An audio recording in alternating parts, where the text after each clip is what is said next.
I mean, the message by versions of Matthew 6:34, give your entire attention to what God is doing right now. And don't get worked up about what may or may not happen tomorrow. Hindi na natin trabaho pa, hindi na natin dapat pang alalahanin yung hindi na natin saklaw. Hindi na natin dapat pang pakialaman yung wala pa. Huwag muna nating bigyan ng dalidaling conclusion yung wala pa. Huwag na huwag kang kaagad mag-isip ng negatibo doon sa wala pa at wala naman. This is exactly what the Bible is telling us. Don't get worked up about what may or may not happen tomorrow. Because God will help you deal with whatever hard things come up when the time comes. Today, ano man po daw ang pwedeng kakaharapin ng Kristiyano as we live one day at a time, ang Diyos na rin ang bahala na tutulong sa iyo to provide strength when you need it, to give healing when you need it, to give provision when you need it. He's the one exactly who knows what is happening to you. And one thing for sure, what we got is unshakable. What we have. And that is the reason why I put these wordings right behind me, unshaken. These are the moments, a time for all the people of Jesus Christ, the people of God, to realize, especially to those who know their stand, those who serve, those who seek God diligently, those who love Him with all their heart. This is the time for you to realize that you are unshaken during these uncertain times, these troubled times. No matter what may or may not happen, we are and we will be unshaken, unmovable. Because it says in the book of Hebrews 12, do you see what you've got? What with God is unshakable kingdom. And we must see how thankful we must be, not only thankful, but brimming with worship, deeply reverent before God. We should always be thankful whatever happened and whatever things that might incur in your life from now on. Because we must remember that the God that we serve is not an indifferent bystander. Yung parang hindi siya yung klaseng Diyos na walang alam sa nangyayari, Diyos na walang pakialam. Hindi siya ganong klaseng Diyos.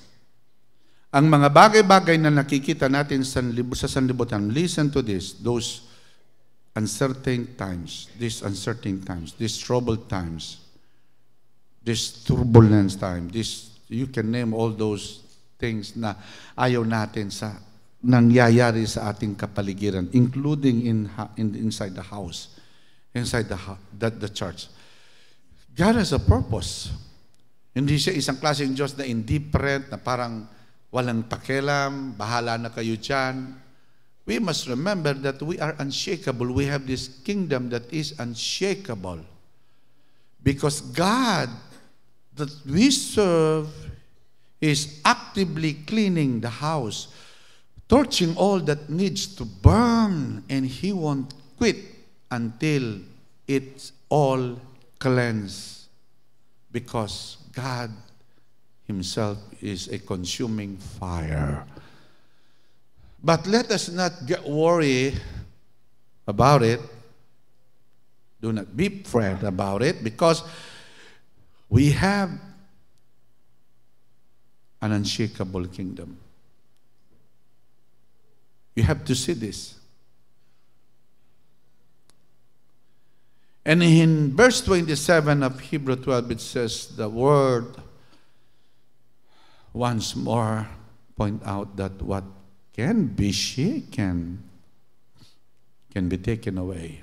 I'm talking about created things, then what cannot be shaken will remain. And I pray and hoping that you are belong to the congregation of the remnant, because the remnant will never be shaken. Never, never, never. Give Jesus a big hands of praise for that. Come on, don't miss giving him a praise. In another version, now this expression yet once more indicates the final removal and transformation of all that can be shaken, that is, of that which has been created, in order that what cannot be shaken may remain, and they will what? They will what? Come on! They will what? Ladies and gentlemen, instead of waiting of what God can make of us this year, I believe this year, 2017, it will be a different. Come on. One thing for sure, this 2017 beyond, is that God is actively cleaning the house, torching all that needs to be burned, and He won't stop, He won't quit until it's all cleansed, because He Himself is a God of fire. He's a consuming God. He's a consuming fire. So malinaw na binabanggit dito, na wala man po tayong dapat ikatakot, kayong mga unshaken, dahil ang nasa atin is unshakable kingdom, lalo na kung alam mo kung saan ka, kung sino ka, kilala mong sarili mo, alam mong pagkatawag mo, alam mo kung sinong nananahan sa'yo. You know it. How strongly you are connected to the source. You know it. Come on. Are you listening? Even though God will be going to cleanse the house, shake everything. Tama. Masishake na yung mga masishake. Malalaglag na ang mga malalaglag, pero wala tayong dapat ikatakot dahil ang layunin ng Diyos diyan, because He won't quit until what is unshakable will remain. Come on! Ngayon nga lang, minsan, bagamat ito ay isang maliit na bagay lamang, pero halata na, first day of Sunday pa, Lord's Day, and of the year pa, 2017, unang araw ng unang linggo ng taong 2017, na kung tutuusin, sa lahat ng mga may pagmamahal kay Yahweh at gumagalang kay Yahweh at nag-honor kay Yahweh, they should learn kung ano yung dapat nilang i-priority sa pagpasok ng taong ito. Come on. Come on. So, some probably nasa beach house, bahala sila kung nasaan man sila ngayon. Ingatan nawa sila ng Panginoon. Some are probably ay busy nagbibilang ng pera dahil maraming kita. I don't know exactly what's going on. Pero at least kayong naririto, ay alam ninyo ang inyong priority na itong unang araw ng unang linggo ng taong 2017 ay dapat talaga ang una nating makita. Ang una nating masilayan. Come on! Come on! Is the Lord. We should not be afraid, my friend, in these uncertain and troubled times. No need to get worried. No need. Because it says in verse 27 of Hebrew 12, what cannot be shaken may remain. And they will what?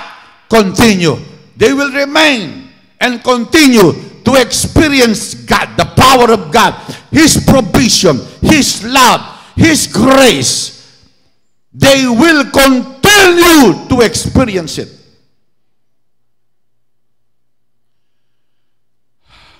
So you've got to know what you've got. Know where you are, who you are, what you've got, so that you will not fall, the Bible says. Kaya nga ang sabi, do you see what we've got? It's an unshakable kingdom. And do you see how thankful we must be? So thankful pa rin tayo. Kahit anong nangyayari sa kapaligiran natin, we should always be thankful kasi wala kang dapat ikatakot because you are unshakable. You are unshaken. Tell somebody you are unshaken. Come on, say it. You are unshaken. Come on. So we should be thankful always.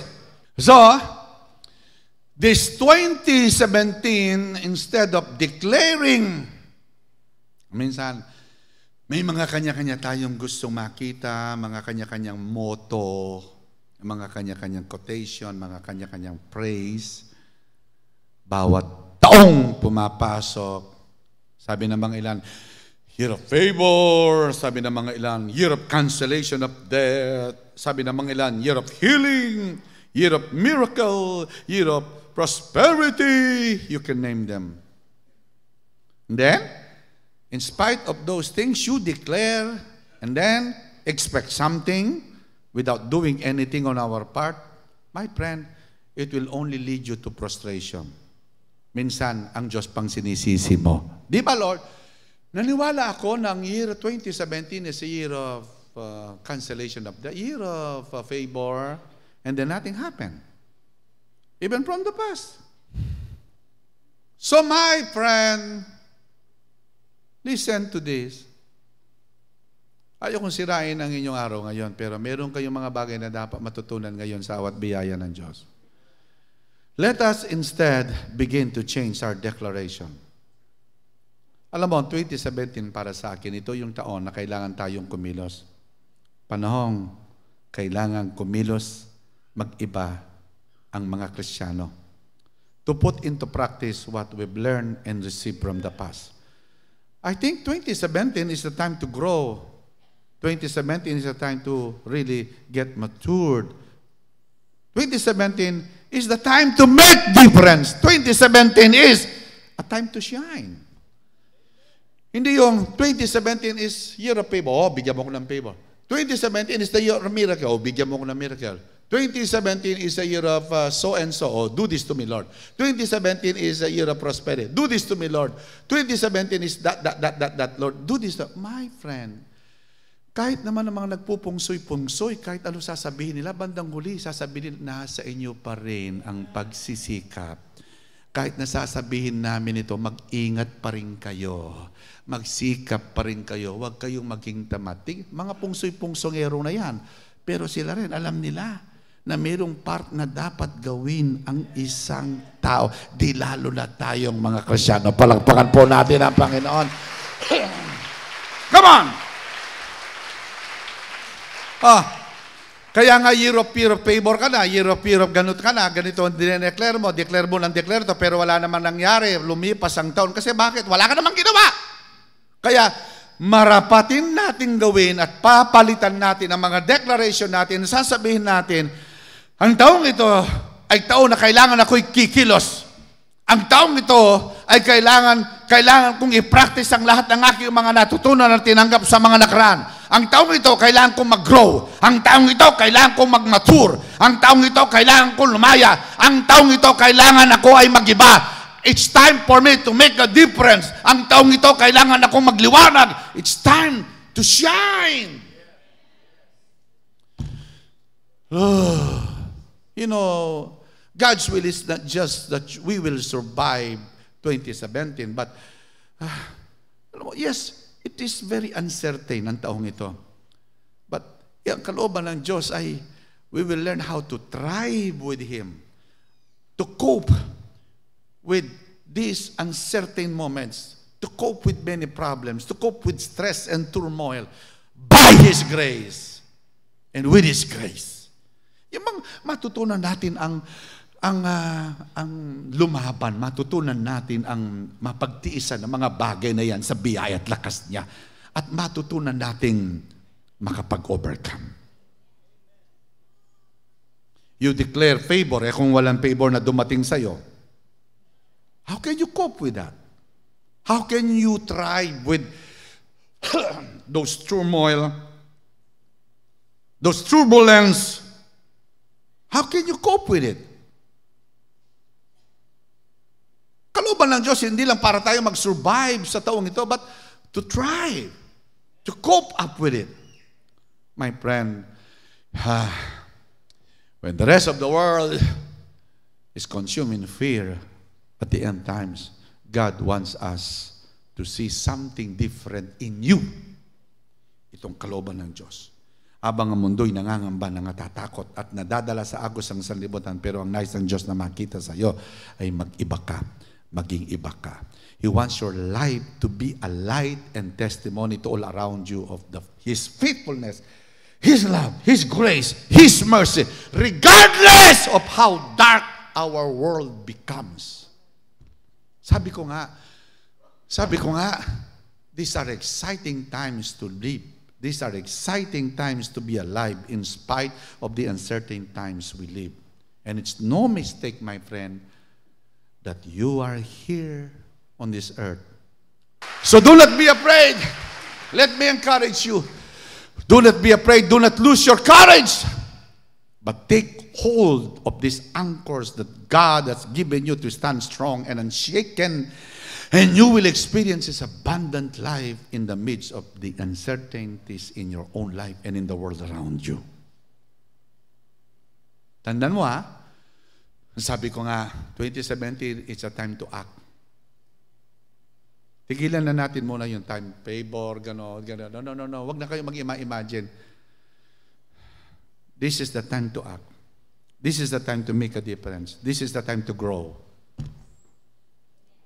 Because, totoo naman, God will always leave us a choice for you in these uncertain times or turbulent times. Iwanan ng Diyos ang choice sa'yo. Tama. It's no longer, okay, Jesus, do this on 2017, okay, because I believe it, because I said it, because this is what I believe, Lord, so do this, Lord. Well, that doesn't mean you believe something or declare something and it will automatically happen on our time.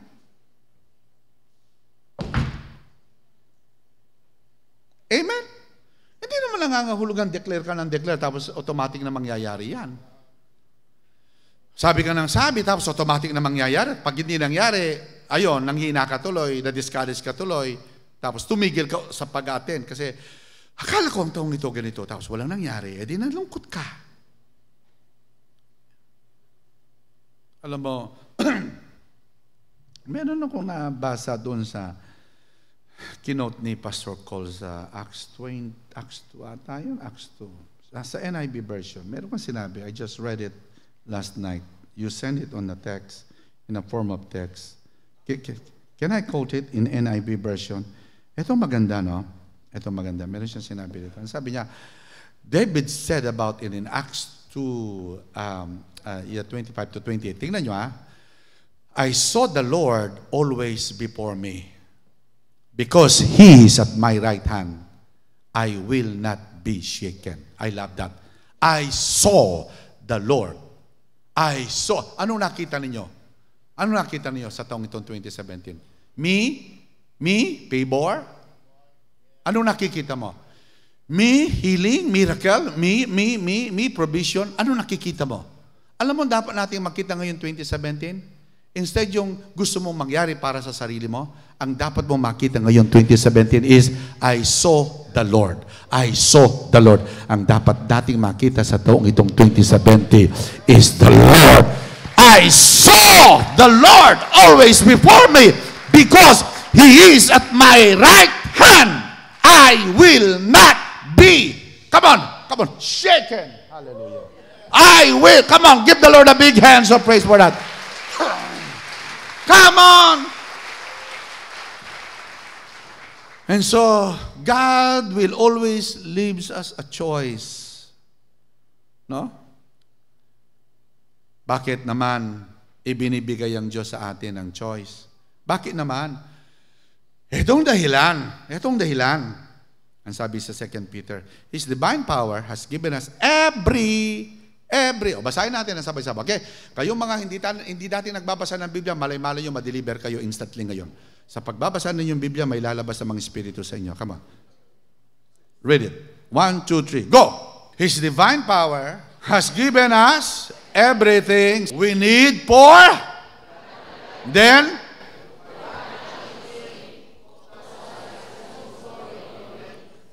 tingnan nyo.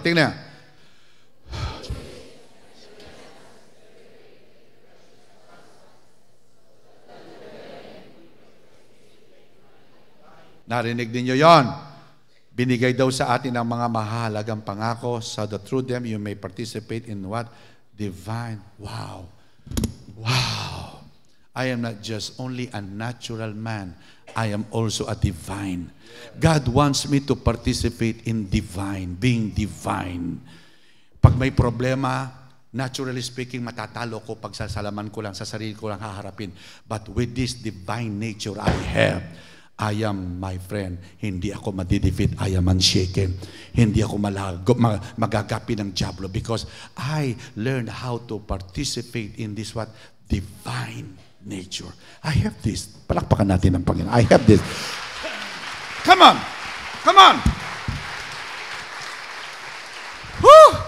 So, now, because you participate in this divine nature, it says, having escaped the corruption in this world caused by what? Tingnan yung next. Basahin. Sandali. Sabay-sabay. 1, 4, 5, go!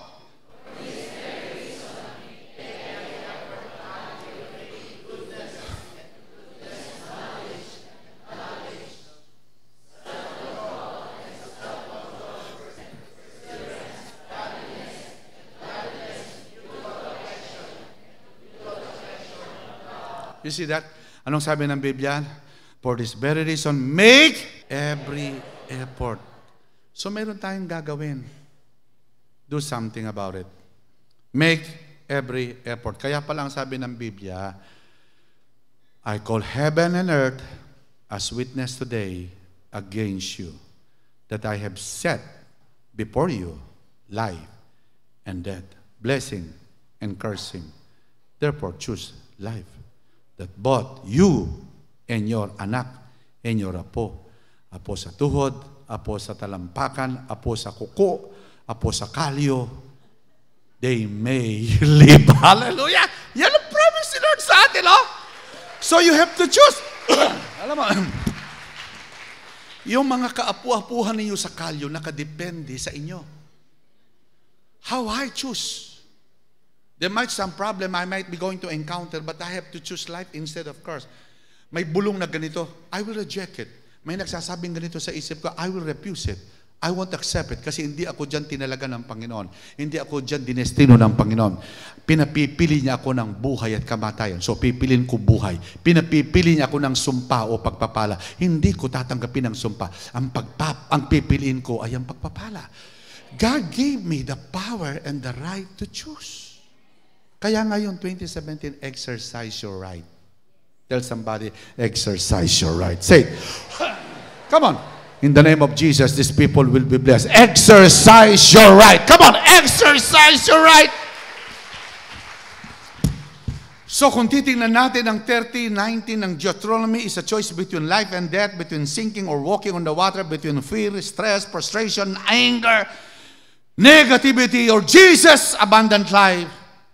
Ang dalangin ko, you will choose life, that you will hold tight to the anchors revealed in this promise, Deuteronomy 30:19-20. Choose life. Tell somebody, choose life. Say it again, choose life.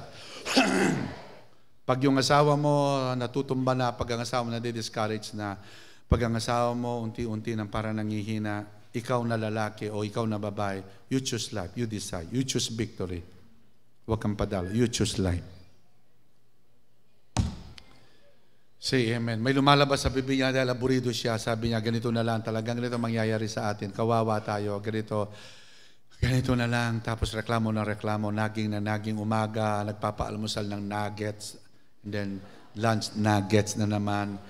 And then, hindi bale kung chicken nuggets. Pero kung mga pinaalmusal at lunch and dinner niya sa'yo ay mga nuggets na nakasisira, nakalalason sa kaisipan, you must refuse it. You have the right to refuse it. You can choose life.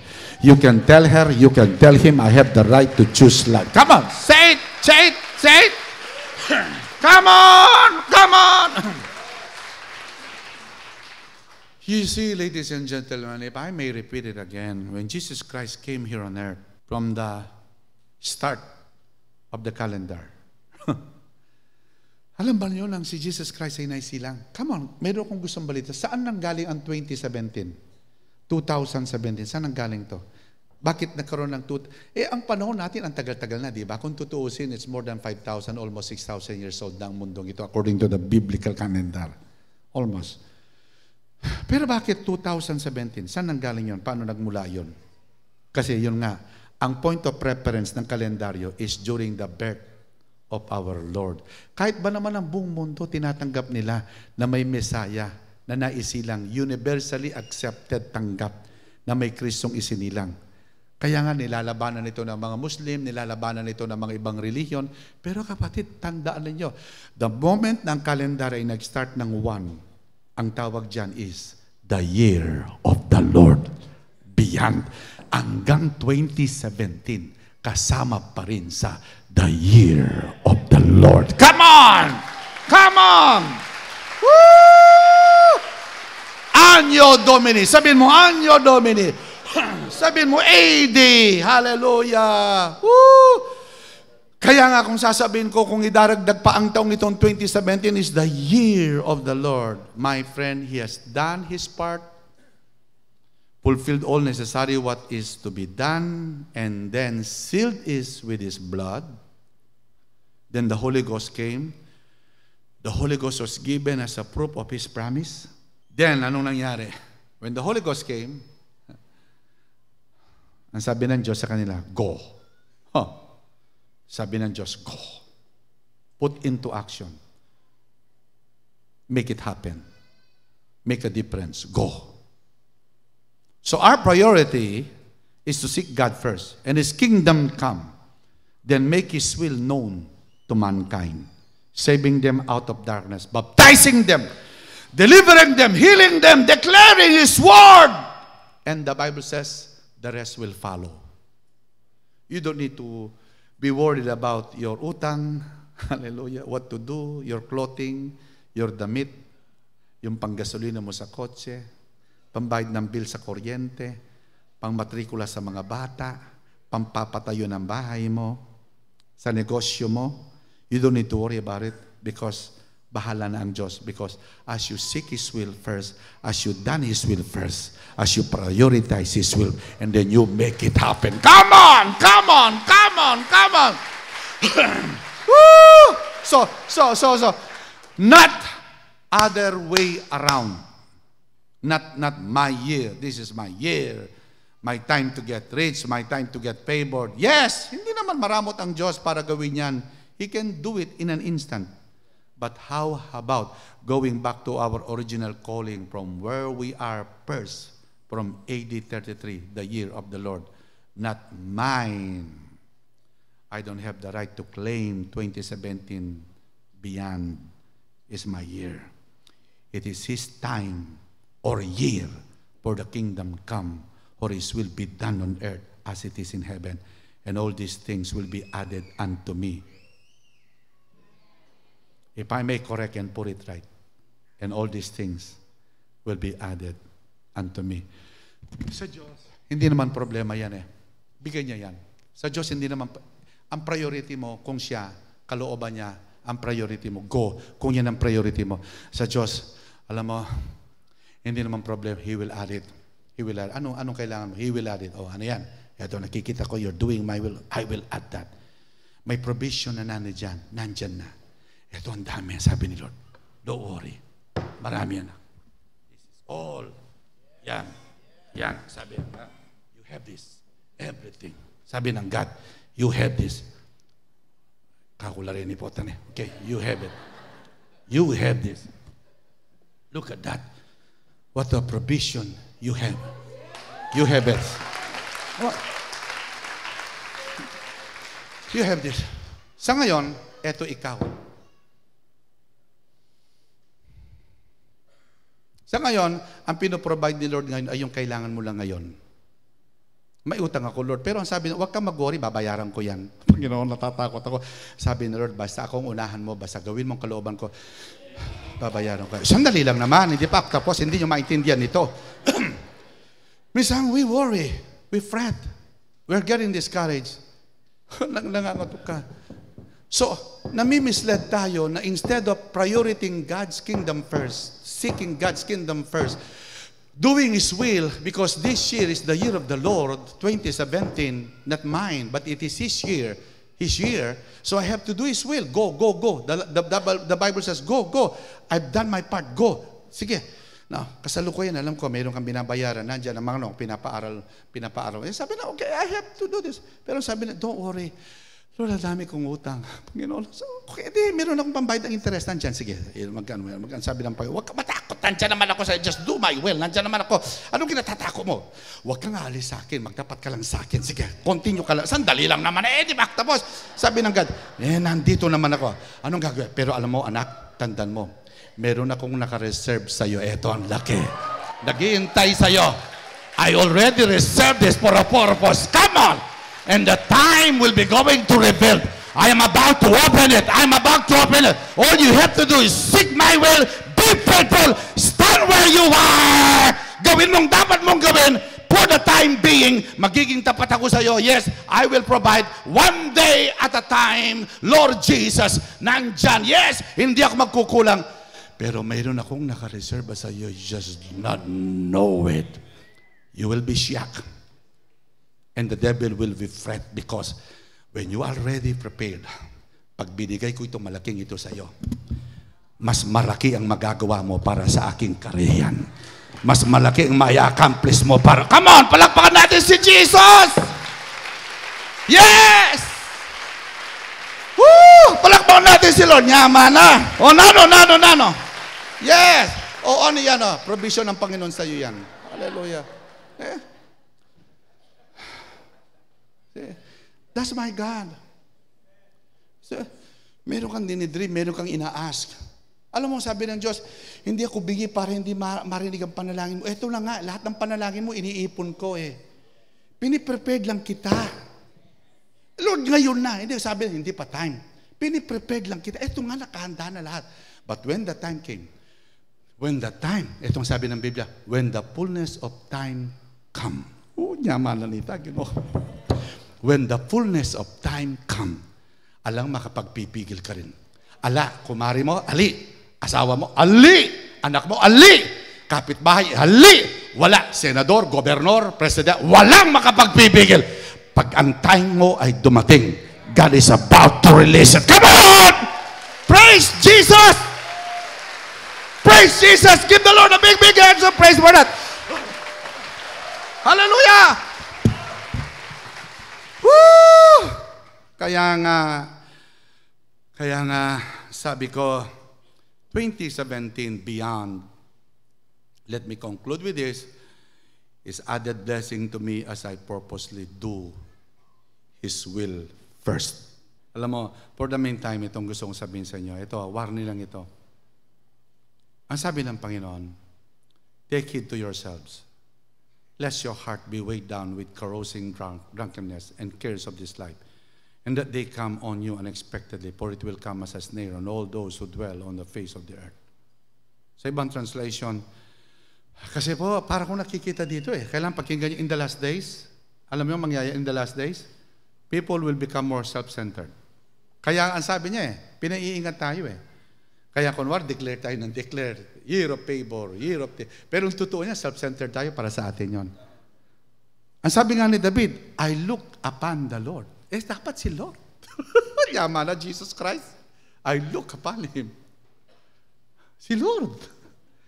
Kaya yung nga 2017, beyond, added blessing yan. Added, hanggang 20, may dagdag pa. Palaki, ayun nga, ano yung sinabi ko, ang daming ipon, no? Ang daming ipon. Nakaipon, mga dasal mo, nakaipon.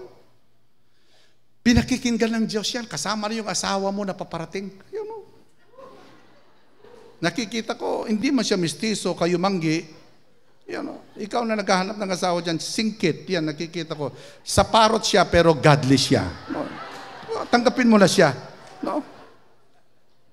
See that? Kaya nga, take it to yourselves and be on your guard, lest your hearts be overburdened and depressed, weighed down with the giddiness and headache and of self-indulgence, drunkenness and worldly worries, and cares pertaining to the business of this life. And lest the day come upon you suddenly like a trap or a noose, for it will come upon all who live upon the face of the entire earth. My friend, for the meantime, let me give you this warning. Yes, enough for us to know and to understand that we belong to the people that are unshaken. Pero pinag-iingat tayo ng Biblia na kailangan tayo maging maingat. This is the year of the Lord. Anio Domini. The year that God will be going to add blessings upon blessings like billows of water. I said this, darating ang panahon na hindi pa tapos ang isa, meron na naman paparating na blessing. Hindi mo pa nauubos ang isa, meron na naman dumarating. My goodness. Parang alon sa dalampasigan. Ganun ang Diyos kapag magpala. Kapag binuhos ng Diyos ang kanyang pagpapala, ganun siya. 2017, it will be a very exciting year, a very exciting times for you. Because you will make a difference. You will shine. You will shine. Shall we all stand? Shall we all rise?